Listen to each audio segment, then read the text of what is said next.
అందరికీ నమస్కారం.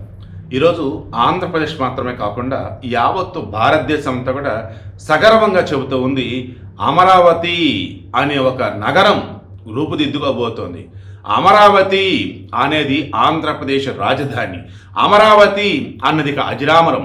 అమరావతి అంటే అన్స్టాపబుల్ అంటున్నారు. కారణం ఏంటి?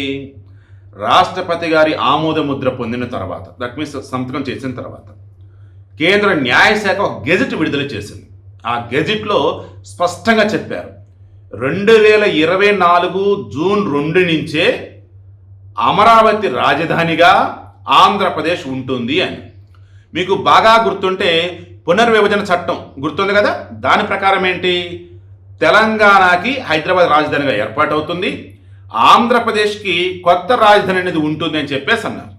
బట్ ఇప్పుడేంటి, ఆ కొత్త రాజధాని ప్లేస్లో మన పునర్విభజన చట్టంలో సెక్షన్ 5లో సబ్సెక్షన్ 2లో ఏమని యాడ్ చేశారు, అమరావతి రాజధానిగా ఆంధ్రప్రదేశ్ ఏర్పడుతుంది అన్నారు. ఏ రకంగా ఇది?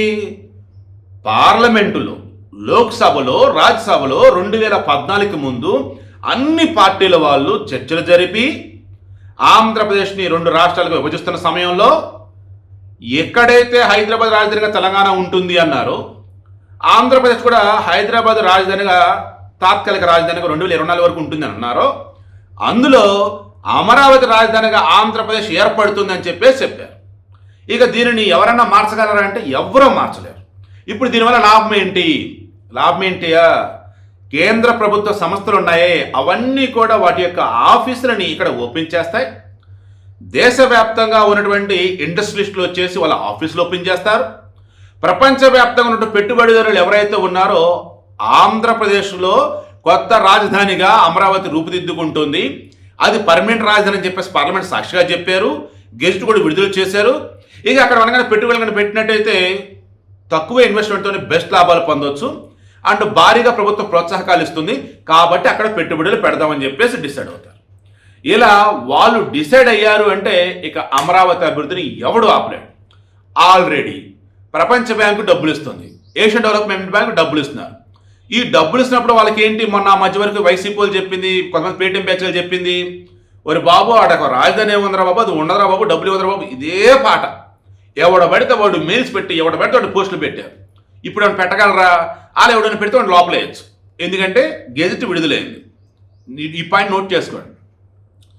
అమరావతి రాజధానిగా పనికిరాదని కానీ, అమరావతి డమ్మీ రాజధానిని కానీ, అమరావతి కాదు కమరావతి కులములు చెందిందని కానీ హడావుడి కనుక చేస్తే జైల్లో చెప్పకూడే. సో ఇప్పుడు ఆంధ్రప్రదేశ్ వ్యాప్తంగా కూడా మొత్తం 3 జోన్లు చేశారు. ఈ శ్రీకాకుళం, విజయనగరం, విశాఖపట్నం, తర్వాత తూర్పుగోదావరి, పశ్చిమ గోదావరి వరకు ఒకటి అన్నట్టు. ఇక అంటే ఉమ్మడి రాష్ట్రాలు చెప్తాం. ఆ తర్వాత కృష్ణా, గుంటూరు, ప్రకాశం, నెల్లూరు ఒకటి అన్నట్టు జోను.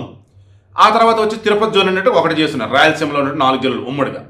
ఓవరాల్ 28 జిల్లాలు వేసుకున్నా కానీ మొత్తం 3 జోన్లు చేశాం. ఈ 3 జోన్లు చేసి ఏం చేస్తున్నారు, ప్రతి జోను కూడా ఏమేమి ఉండాలి డెవలప్మెంట్ పరంగా, ఇన్ఫ్రాస్ట్రక్చర్ అన్నప్పుడు ఏమేమి ఇవ్వాలి, ఓవరాల్గా అన్నప్పుడు ఏం కావాలి, ఇలా విద్య, వైద్యం, వ్యవసాయం, ఆక్వా, పరిశ్రమలు, తర్వాత తయారీ రంగం, ఇలా చెప్పుకుంటూ పోయినట్టు డిఫెన్స్, కొత్తగా రైల్వే రంగం, ఇలా అద్భుతంగా బ్రహ్మాండంగా డెవలప్ అవుతూ ముందుకు దూసుకుపోతా ఉంది ఆంధ్రప్రదేశ్. అటువంటి ఆంధ్రప్రదేశ్కి ఈరోజు అమరావతి శాశ్వత రాజధాని. దానిని 1000 మంది మావిగన్లు వచ్చిన, మావిగన్ తెలుసు ఎవరో వచ్చినా దానిని కదపలేరు, కనీసం మాట కూడా చెరపలేరు. ఓవరాల్గా చిన్న రాత కూడా కొత్తగా యాడ్ చేయలేరు, ఎందుకంటే పార్లమెంట్లో చట్టం చేశారు. మొన్న ఏదో అన్నట్టు ఫ్లోలో అసెంబ్లీలో నేను ఒక బిల్ పాస్ చేస్తాను, యాడ్ నుంచి పాస్ చేస్తావు, ఆయనకు ఒక ఆల్టర్నేటివ్ వరల్డ్ ఉంటుంది ఆ మావిగన్కి, ఆ ఆల్టర్నేటివ్ వరల్డ్ మార్చుకుంటూ ఉంటాడు. వాళ్ళేంటో వాళ్ళ కథలేంటో.